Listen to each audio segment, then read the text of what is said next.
Boissons alcoolisées, l'accès au réseau de communication, les recherches téléphoniques ainsi que les transactions mobiles monnaie sont désormais soumis à une taxation. Une décision des autorités afin de faire face aux multiples défis du pays comme la sécurité et l'énergie. Pour plus de précision, une de nos équipes de reportage a rencontré le conseiller technique et le directeur général des impôts. Un reportage de Nyanya Lou Traoré et Idrissa Traoré. C'est le 5 février dernier que le gouvernement du Mali a adopté une série d'ordonnances fiscales. Elles concernent les augmentations de taxes sur les revenus des opérateurs de téléphonie, les transferts d'argent, les boissons alcoolisées.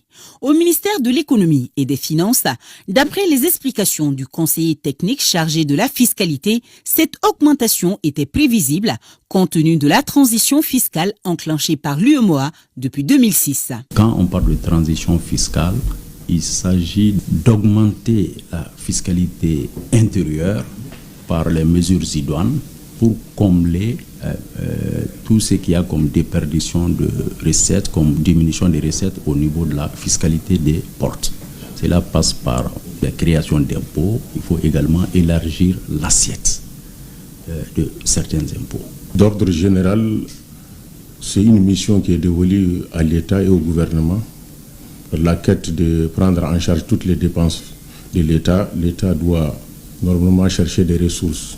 Et dans cette quête des ressources, l'État peut, à la latitude au moins, de créer un certain nombre d'impôts ou d'élargir l'assiette pour pouvoir couvrir les dépenses.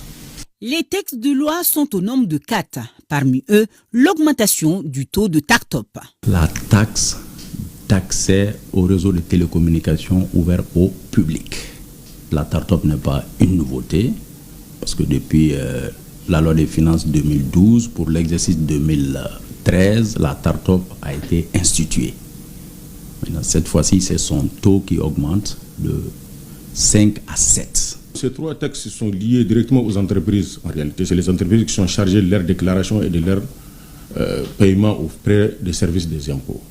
Le 4e, à la limite, on ne parlerait pas d'impôt, mais c'est un fonds qui a été créé pour prendre en charge les dépenses d'ordre social sur le développement des bases. Et spécifiquement à ce niveau, ce que nous vivons aujourd'hui, c'est la crise énergétique. C'est un fonds qui est à la limite destiné à prendre en charge toutes ces priorités de dépenses. Et donc ce fonds ayant été créé, il fallait l'alimenter.